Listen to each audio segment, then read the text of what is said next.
আজকে আমি আপনাদের সঙ্গে শেয়ার করব পটলের মিষ্টি।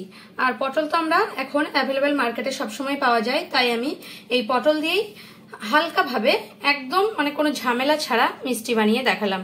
চলুন তাহলে দেরি না করে দেখে নেওয়া যাক আমার আজকের ভিডিওটি। পটলের মিষ্টি বানানোর জন্য আমি এখানে 5টা পটল নিয়ে নিয়েছি। আর পটলগুলোকে আমি প্রথমে এভাবে একটা ছুলে নেব। এভাবে পটলগুলোর সাইডগুলো আমি এখন কেটে নিচ্ছি। এখানে সাইডগুলো আমি এখন কেটে নিয়েছি। এবারে পটলটাকে আমি চিড়ে নেব। এইভাবে একটা ছুরির সাহায্যে চিড়ে নেব। এখানে আমি একটা ছুরির সাহায্যে আধা কেটে নিচ্ছি।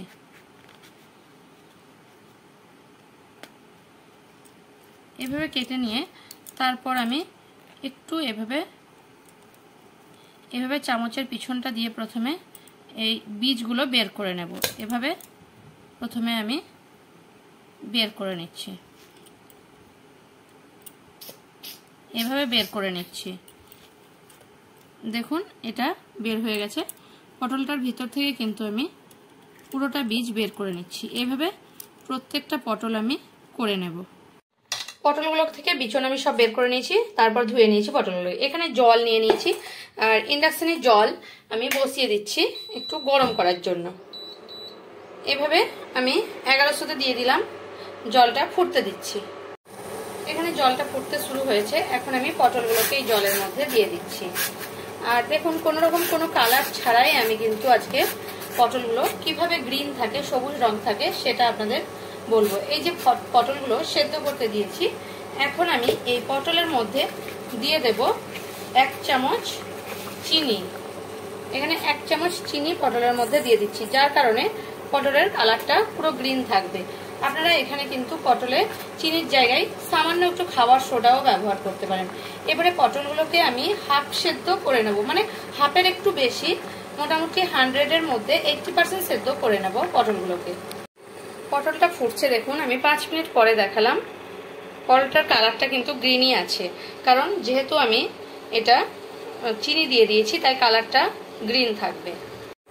পটলটাকে আমি এখন 10 মিনিট সেদ্ধ করে নেব। এরকম আমি ইন্ডাকশনটা 700-তে দিয়েছি, আর এইভাবেই আমি পটলটাকে 10 মিনিটের মতো সেদ্ধ করে নেব। এখানে 10 মিনিট হয়ে গেছে। পটলগুলো আমি একটা কাঁটা চামচ দিয়ে এভাবে দেখলাম, কিন্তু ফুটো করতে চাই না, তাহলে ডিজাইনগুলো খারাপ হয়ে যাবে। একটু এভাবে হালকাভাবে দেখে নিয়েছি, পটলগুলো আমার সেদ্ধ হয়ে গেছে 10 মিনিটে। আর একটা কথা এখানে বলে রাখি, আপনারা যদি, আমার তো মনে হয় এই পটলের মেন কালারটাই ঠিক কালার, কোনো রকম কালার ছাড়া। কিন্তু আপনাদের যদি আরো গ্রিন দরকার হয় তাহলে কিন্তু আপনারা গ্রিন ফুড কালারটা এখানে 1-2 ড্রপ দিতে পারেন, তাহলে কিন্তু আরো গ্রিন লাগবে। কিন্তু ফুড কালার সবসময় ইউজ না করাই ভালো, তাই আমি আজকে ন্যাচারাল পদ্ধতিতে পটলের কালারটা যাতে একটু গ্রিন গ্রিন থাকে সেরকমই চিনি দিয়ে দিলাম। চিনি না, চিনি যদি না দিতে চান তাহলে আপনারা খাওয়ার সোডাও দিতে পারেন, আগেই বলেছি আমি। এবারে পটলগুলোকে আমি উঠিয়ে নিচ্ছি। পটলগুলোকে আমি এখন একটা প্লেটে উঠিয়ে নিয়েছি, আর এটা সাইড করে আর একটা বাটি নিয়ে নিচ্ছি। এখানে 1 কাপ আমি মেপে জল নিয়ে নেব। এখানে এই বাটির মধ্যে জল দিয়ে দিচ্ছি 1 কাপ মতো। আর এখানে আমি 1 কাপ চিনি নিয়ে নেব। এবারে এটাকে আমি আবারও ইন্ডাকশনে বসিয়ে দিচ্ছি গরম করার জন্য। একটু রস তৈরি করে নেব, ফুটিয়ে নেব, তাই আমি এটা ফুটতে দিলাম। এখানে চিনির রসটা ফুটছে, এখন আমি পটলগুলো এর মধ্যে দিয়ে দিচ্ছি। এখানে পটলগুলোকে আমি চিনির রসে আরো 5-7 মিনিট ফুটিয়ে নেব। দেখুন একবার দেখাচ্ছি আমি, পটলগুলো ফুটছে। এখন আমি একটু নেড়ে নিচ্ছি, পটলগুলোকে এপিট ওপিট করে দিচ্ছি। চিনির রসে এটাকে 5-7 মিনিট ফুটিয়ে নিচ্ছি। তাহলে পটলটা, এবারে উপরের যে পটলটা পুরো সেটা কিন্তু মিষ্টি হয়ে যাবে। এখন 7 মিনিট 8 মিনিট হয়ে গেছে। এখন দেখুন ফুটছে, আর পটলটার মধ্যে কিন্তু যা রস ঢোকার ঠিক ঢুকে গেছে, এই যে চিনির সেরাটা সেটা। আর একদম পারফেক্ট হয়েছে। এখন এর থেকে বেশি করলে পটলের মিষ্টিটা চিপসে যাবে। দেখছেন একটু হালকা হালকা চিপস হতে শুরু করেছে। এখন আমি অফ করে দেব। আর এই চিনির রস থেকে পটলের মিষ্টিগুলোকে আমি এখন তুলে নেব। আর এই রসটা আবার অন্যান্য কাজে আমি পরে লাগিয়ে নেব। এবারে তুলে নিচ্ছি এই চিনির রস থেকে এই পটলের মিষ্টিগুলোকে। এখানে একটা প্লেট নিয়ে নিয়েছি, আর এই যে পটলের মিষ্টির যে পুরটা হবে ভিতরের, তার জন্য আমি আমুল পাউডার, এখানে ঘরে যে আমুল পাউডার থাকে সে আমুল পাউডার হাফ কাপ পরিমাণে নিয়ে নিচ্ছি। হাফ কাপ এখানে আমুল পাউডার নিয়ে নিয়েছি। আপনারা যে কোনো মিল্ক পাউডার নিতে পারেন। আর এই পটলের মিষ্টিটা বানানোর জন্য খুব সহজভাবে আমার মনে হচ্ছে এভাবে করলে খুব সহজ হবে, খুব তাড়াতাড়ি হবে, তাই আমি এই পদ্ধতিটাই ব্যবহার করেছি, সেটাই আপনাদের সঙ্গে শেয়ার করছি। এখানে হাফ কাপ চিনিও আমি গুঁড়ো করে নিয়েছি, এই পাউডারের মধ্যে, আমুল পাউডারের মধ্যে দিয়ে দিলাম। আর এই দুটোকে এখন আমি ভালোভাবে মিশিয়ে নিচ্ছি। প্রথমে এবারে মিশিয়ে নিয়েছি, হাতের সাহায্যেও ভালোভাবে এভাবে মিশিয়ে নিচ্ছি একটু।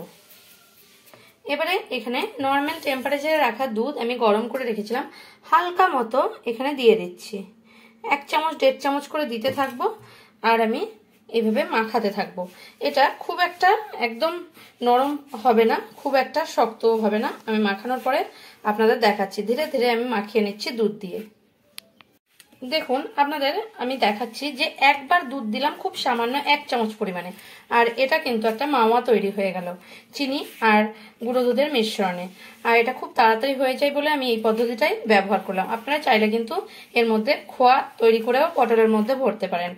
এভাবে আমি করে নিচ্ছি, ভালোভাবে মাখিয়ে নিচ্ছি। এখানে আমার দুধ কিন্তু লাগেনি আর মাওয়া তৈরি হয়ে গেছে। যেহেতু আমি মিষ্টি পটলটা 5টা নিয়েছি, তাই আমি এখানে মাওয়া চিনির পরিমাপটাও সেরকম নিয়েছি। পটল বেশি হলে আপনারা সেরকম নিয়ে নেবেন। এইভাবে লম্বা লম্বা প্রথমে করে নিচ্ছি আর একটা সাইডে রেখে নিচ্ছি। এভাবে আমি এখন লম্বা লম্বা করে নিচ্ছি। এখানে পটলগুলো কিন্তু আমি ঠান্ডা করে নিয়েছি আর এদিকে রোল বানিয়ে নিয়েছি, যে মাওয়াটা তৈরি করলাম সেগুলো। এবারে একটা পটল নিলাম, রসটাকে ভালোভাবে একটু ঝরিয়ে নিচ্ছি। ঝরিয়ে নেওয়ার পর এভাবে এখানে হাত দিয়ে একটা মাওয়া এভাবে বসিয়ে নিচ্ছি আর পটলটাকে একটু এভাবে মুখটা করে নিচ্ছি আর মাওয়াটা একটু এভাবে করে নিচ্ছি। এভাবে বানিয়ে নিলাম আর এভাবে সাইড থেকে রেখে দিচ্ছি। আর একইভাবে সবগুলো বানিয়ে নেব। এখানে আমি 4টে বানিয়ে নিয়েছি আর একটা বানিয়েছিলাম আমার ছেলে খেয়ে নিয়েছে, তাই আমি এখন এগুলোকে একটা সাইডে প্লেটের মধ্যে তুলে নিচ্ছি। এবারে মিষ্টিগুলো আমার তৈরি হয়ে গেছে। একটু দেখানোর জন্য আমি এখানে স্তবক নিয়ে নিচ্ছি সিলভার, এগুলো আমি একটু ছড়িয়ে দেবো এর উপরে। দিলে মিষ্টিটা দেখতে সুন্দর লাগবে, একদম দোকানের মতো কেনা লাগবে, তাই আমি একটু এভাবে ছড়িয়ে দিচ্ছি।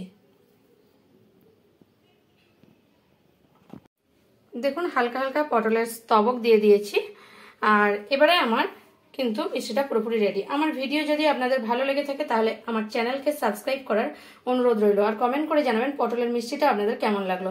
যদি ভালো লেগে থাকে তাহলে একটা লাইক করতে ভুলবেন না আর প্রচুর প্রচুর শেয়ার করবেন।